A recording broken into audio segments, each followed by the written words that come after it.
Hello everybody! JGC Anime here today. We're to review Oshi Season 2. So without further ado, let's just hop right into this. So, how does Oshi Season 2 start? Basically, now that all the stuff from the last season is wrapped up, Aqua now finds himself along with Akane and Kana going off to some big theater play of a famous manga where they have to act it out, and it creates this whole big drama where they have to deal with a bunch of their own personal problems while also trying to prepare for this play. And along with that, they work with a lot of different people, and we get to see how the play eventually does come together and creates a bunch of interesting things with a bunch of different character developments as well as other situations, which, yeah, that's not a great description, but we're just gonna roll with it. So, in terms of spoiler-free thoughts for Oshi Season 2, I have no other words than to say just, I loved it. I legitimately love this season of Oshi. Like, season 1 was good, and this one just hits that exact same bar, just as good. Not above it, but it hits at that exact same point of, what the heck am I watching? This is so good. Why is it so good? And then I also have a bit of one singular problem, but it's not really a problem, which I'll get to that in a little bit. But basically, this season really just blew me away with how good it was. It astounded me with just how good some of the visuals were, the different character development, different story progression pieces, and how even though one of the main stories this season is incredibly long, I think goes on for like 9 episodes, it's still a very freaking good season. Like, there are some scenes in there that don't really necessarily need to be there, but they're still entertaining to watch, and I definitely think that as a whole, this season is just incredible. It is so freaking good, with so many amazing moments, and with an ending I didn't see coming at all. Like, I did not see this coming. What happens, which I'll talk about in the spoiler section, what happens at the end of this season shocks me, and going into what my one negative is, it's that this season really stressed me the frick out. Like, this season stressed me out so much, and I know that's the whole point, you know, it's meant to stress you out, but at the same time, dude, they stressed me out too often. It wasn't just like once or twice, they stressed me out like maybe 10 times. Like, there were so many times in this season where I'm so stressed out thinking, oh no, oh gosh, no, oh man, oh no, and I just, man, dude, it was so stressful. And I know that I can't really talk too deeply about them here, which I might talk about them in the spoiler section, but there are several moments that just really stress me the frick out, and that's my only negative because I don't like being stressed out. But again, it's not a real negative, it's just more of a kind of just minor complaint that honestly I don't care about. I don't think it's a big deal. It's just a very small thing. But yeah, moving past that to some of the stuff I did like without spoiling. The opening's a bop. It's not as good as Idol, but it is still a really freaking good song, especially when it hits the beat drop. Dude, it gets so good when it hits the beat drop. Everything before that is good, but dude, when it hits the beat drop, that is peak. That is so freaking good. It is absolutely amazing. And also the ED is really good. Really love the ED. Just like the opening, I don't think it's as good as the ending theme for the first season, but it's still a good ending theme. I really like it a lot. It gives a very eerie feel to it, but I really like that. And also, I really love how there are tons of different reveals this season that really dive deeper into the story of Oshi, where it doesn't just abandon what it was before, but instead embraces that, because I was worried that with how much focus we got on one storyline this season, we weren't going to explore the other stuff. But thankfully, we still explored that, and yeah, it was legitimately phenomenal. It was fantastic. It's hard to not talk about stuff without spoiling, because dude, it was just so freaking good. And I can't think there's really any time this season where I wasn't enjoying myself. Even the episodes which I consider to be weaker than the rest are still very good episodes, which I might talk again about some of that stuff in the spoiler section. But basically, there are some episodes where I didn't think were as good as others, but they were still super freaking good. And yeah, Oshi just really outdid itself with how I expected it to go. Like, I thought that maybe this season might attempt to slow things down or something after the first season to maybe try to drag it out as long as they could, but I never really felt that way. I never felt like they were dragging things out. I felt like they took their time with every single episode only when it was necessary. They never tried to make things either speed up or slow down. They tried their best to squeeze in everything they could, and I really freaking like that. And yeah, overall, I just really freaking love this season, and I am so excited to see what season 3 has in store, because dang it, did I love this season, and I really do love Oshi. Now, I do hear it gets weirder in the manga down the road, but I'm not going to dive into that because I am an anime watcher, and I am fine with the anime. I'll judge that stuff when it comes out in the anime, so yeah. Still, I absolutely freaking love this anime. It is so good. And yeah, that's all I really can say without spoiling things, so we're just got to the spoiler section now. Here's the timestamps when the spoilers end. If you have seen it, I recommend sticking around and hear my thoughts, but if you haven't, you should skip to the end so that way you don't get any spoilers. But again, if you have seen it, I recommend sticking around and hear my thoughts. So yeah, I'm going to count up to 5 and I'm going to enter the spoiler section. 5, 4, 3, 2, 1. Okay, now with the spoiler-free section out of the way, we could dive into the real juicy stuff, the real deep stuff. And the first thing I want to cover is what I mean by a weaker episode. And it's very small, it's not a big complaint, and it's the episode where Narushima gets the main focus. Now, don't get me wrong, I think that his character development in this season has been phenomenal. It's been incredible. I love it.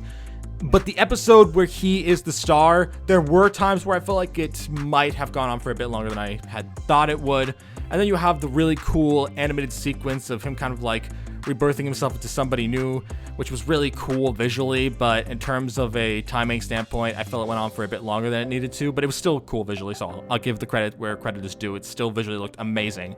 But that episode was definitely just the weakest one of the bunch, but I do still love how much development he got. And as I said, the episode itself was still good. Like when he stepped out to the stage for that one scene he absolutely nailed. Dude, I was clapping. I was clapping. Like I was hyped. I was so excited to see what the heck he was doing. Like he did such an amazing job, and I love that. And it made me really root for a character I honestly forgot about from the first season.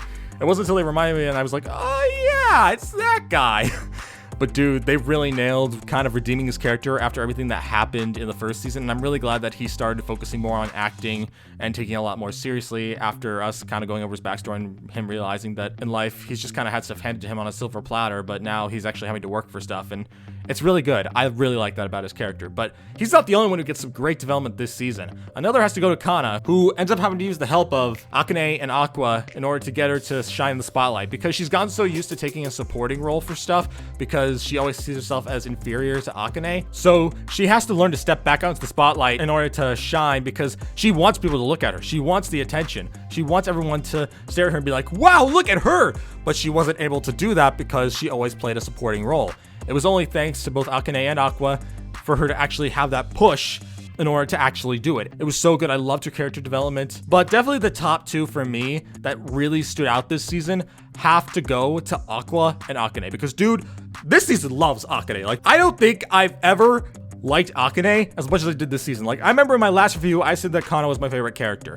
And in the first season, that is true. However, when it comes to the second season, Akane easily outshines her in every single aspect. From when Aqua asks her, hey, what would I do if I told you I had to, or I wanted to kill someone? Rather than being shocked or confused, she just said, I'd help you kill them. Like, that moment alone made me immediately start thinking, okay, yeah, she's the keeper for Aqua and his craziness. Like, they're both equally crazy. And dude, Akane just did so many crazy things, including, but not limited to, her actually realizing the truth with Ai and Aqua. Like, she doesn't know about the reincarnation stuff. That part is too unbelievable. However, when it comes to learning about Ai and who her children were, you know, that being Aqua and Ruby, Akane, because she was chilling out with Aqua, who was calling out to Ai in his dreams because he was, you know, dreaming and stuff like that and talking a lot in his sleep, she was able to put two and two together and boom, instantly was able to be like, oh man, these two must have been related, and that's why he's so fixated on Ai. And dude, it's just, it's so good. Akane really outshined everyone else in this season to the point that even though I still think Kana is a great character, I'm really starting to move it being more of an Akane thing, like being best girl, because it's just so difficult for Kana to really outstage her in this season due to how much more of a focus she got. And I absolutely loved her this season. She was phenomenal and definitely my favorite part of this entire season. And then we have Aqua, who actually deals with something I wasn't expecting, but I'm really glad they covered, which is his whole PTSD problem, where he ends up getting panic attacks and stuff like that due to his whole trauma involving Ai, because he thought that it was his fault that she died due to a bunch of stuff where he thought, I could have saved her, I could have handled things, which he ends up having to deal with slowly but surely, and in the end, doesn't really confront it as much as tries to morph it into something else, into like a what if scenario in order to help his acting get better. Because Aqua, even though he doesn't have as big of a role to play in this season as he does other times, he still really shines here, and I absolutely love the character development he gets. And the fact that he's improved so much throughout this whole thing with the theater play was great. And just in general, the whole theater play itself was so good. I didn't even realize how long it was until I actually looked up how many episodes it had been when the whole thing finally ended. It was like 9 or so episodes, and that's crazy. I did not expect it to go on for that long. but at the same time, it flew by so quickly I didn't even notice. It was just so freaking good. I loved all the different developments, not just for them, but also Apiko and Goa, who are these other two characters, one being a script writer and the other being the original manga artist of the play they're doing. And they also go through some great development, and they really do an amazing job at trying to balance that out with the serious dramas between the actual main characters in the story. And I really do feel bad for Goa during the whole situation because, you know, the manga writers being like, your script is trash, it's awful, it's terrible, when he thought he was just doing what she asked. And that was just a really good storyline overall. I really liked that and made me actually care about a character I originally didn't think much about. And overall, all the different developments there are amazing. But one that I think definitely stands out the most due to how much more stressful it made me than any other thing in this entire season has to go to Ruby. Because for the most part, Ruby in this season is pretty on her own. She doesn't really do too much for a good chunk of the season. She's just kind of there. She kind of has like a dark eye moment with the star in her eye going black for a teeny tiny bit, but that's all there was to it at the start. Very little of her to really speak of during the whole thing with the theater. However, then we get to after that, where they're going to a photo shoot in the same place where she died, along with, you know, also the doctor who became Aqua also died, and, you know, where I gave birth to her kids. And I knew this was gonna be intense, but I never imagined to such a degree, because in the last 2 episodes of the season, where they end up finding the dead corpse of the doctor, dude, I was never that stressed watching an anime before. Like, I've seen stressful moments in anime before, but I don't think I've ever been that stressed. Like, I was literally just, I can't really describe anything else, and I guess I was just like clenching my butt cheeks in terror. Like, I was just so nervous seeing this whole thing play out, where Ruby is talking with Akane about how she can't wait to hopefully one day find Sensei, or the doctor, and really wants to get together with him, which might be a bit weird considering he would be like in his 40s to 50s, and she would only be like 16. But when she keeps talking with that to Akane, they eventually find this spot that this crow led them to, and that's where they find his dead corpse. And dude, when Akane and Ruby were there, and they were just staring at the corpse while Akane was trying to call and get someone to check while Ruby stared, it was just an intense moment. Like, just watching her stare at the corpse was terrifying. And it didn't help that in the next episode, she has the black star eyes, and that's how the season ends with her character, with her being all this seriousness and really just kind of thinking that whoever did this, whoever took these people away from me, I'm going to make them pay. And that's weird enough on its own, seeing Ruby look so angry and so serious. But then you have Aqua in this season, because after the events with the theater play, he then ends up confronting another one of the actors in the whole thing about how they were both like half siblings. Like, they were both part of the same family in a sort of way. However, how freaking ever, the actor convinces Aqua that his father was dead because the actor's mom went with a double suicide with her husband, meaning that was their father, and that means their father is dead, which, you know, right after that, they revealed, no, that's not the case. Their father is very much alive and very freaking scary. But also, just the fact that Aqua thinks that it's all done now, so his eyes just disappear, like the stars in his eyes disappear, and now he's just living his day-to-day life, trying to enjoy life. And it's so weird, because it's just like a flip of the script, where now Aqua's the happy one, while Ruby is the sad and angry one, and it's just crazy, and I love it. I freaking love it, because it's such a turn on its head for the first season, and I just do think that it handled itself in such an incredible way that even though it was only a few episodes compared to the rest of the season, it stood out so much more than I thought it would. And I just love that moment so much. Just Ruby and her now having the dark star eyes is crazy. It's scary, but amazing. And I'm so excited to see what season 3 has in store because, dude, this was so good. And I loved so much of this. And yeah. Going to a few more moments that I could say stressed me out. I actually went over them just a second ago. The reveal of their father being alive, and he actually looks at Ruby for a bit when she's visiting their mom's grave, like Ruby and Aqua's mom's grave, you know, and that moment alone was already stressful enough for me. That did not help. And with Aqua and his PTSD, that stressed me out. Like, those moments just shocked me with how they were going, and it was scary sometimes, but dude, I freaking loved it. I loved it so much. It was so good. And while I can't say I absolutely, without a shadow of a doubt, think this season is incredibly incredible, like one of the best anime ever, it's still very freaking good. And I loved it a lot. I just wish that didn't decide to stress me out as much as it did, because, dude, this season stressed me the heck out. But, yeah, overall, very much enjoyed this season. Loved so much of what was happening. I really enjoyed it.